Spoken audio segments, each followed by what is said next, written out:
আমার সবজিগুলোতে ফরমালিন মিশিয়ে অনেকদিন যাবত তাজা তাজা আর সতেজ রাখবো। আর সেই সবজি ওই স্যারের কাছে বিক্রি করে অনেক বড় ব্যবসায়ী হয়ে যাব। যেমন কথা তেমন কাজ। এরপর কবুতর জমির সব সবজিতে ফরমালিন মিশিয়ে রাখে, আর তখনই সেখানে ময়ূর ময়ূরী বনে চলে আসে। তখনই কবুতর তাদের কাছে যায় আর বলে, স্যার স্যার, আপনারা আমার থেকে সবজি কিনুন। আমি হলাম টুনির বস, মানে আমি তো টুনিকে চাষ করা শিখিয়েছি, তাই টুনির থেকেও ভালো সবজি চাষ করতে পারি আমি।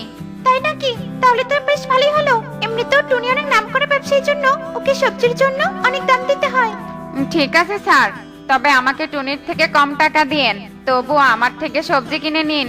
কবুতরের কথা শুনে ময়ূর অনেক লোভে পড়ে যায় আর কম দামে সবজি কেনার জন্য কবুতরের প্রস্তাবে রাজি হয়ে যায়, আর কবুতরের থেকে সবজি কিনে নিয়ে সেখান থেকে চলে যায়। আর এভাবে দেখতে দেখতে বেশ কিছু দিন কেটে যায়।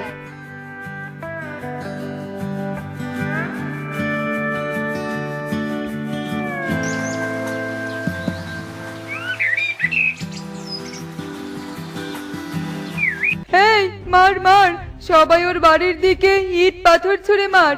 এদের কোম্পানির সবজি কিনে আমাদের স্ত্রী সন্তান অসুস্থ হয়ে পড়েছে, মার মার। এরপর সবাই ময়ূরের বাড়ির দিকে ইট পাথর ছুঁড়তে থাকে, আর হঠাৎ একটা পাথর গিয়ে ময়ূরের বাড়ির জানালায় লাগে। একে কে আমাদের জানালায় পাথর ছুড়লো? কার এত বড় সাহস? কি আবার? আমাদের কোম্পানির সবজিতে নিশ্চয়ই ফরমালিন মেশানো ছিল, যার ফলে শহরের যে যে আমাদের কোম্পানির সবজি কিনেছে সবাই অসুস্থ হয়ে পড়েছে। এবার মনে হচ্ছে আমাদের সামনে পেলে ওরা আমাদেরকে মেরে ফেলবে। সব হয়েছে ওই কবুতরের জন্য। তাছাড়া আমি তো লোভ করে অল্প টাকায় সবজি কিনতে চেয়েছিলাম। সত্যি কবুতরকে ঠকিয়ে আমি আমার ব্যবসার উন্নতি করতে চেয়েছিলাম, আর অন্যকে ঠকানোর ফলে নিজে ঠকে গেলাম। বাঁচতে চাইলে নিজের দরজা দিয়ে পালাও। এরপর ময়ূর ও ময়ূরী ভয় পেয়ে পালিয়ে যায়, আর ইগল ও তোতা তাদের দেখতে পায়। ওই যে ওরা পালিয়ে যাচ্ছে, ধর ধর ওদেরকে ধর।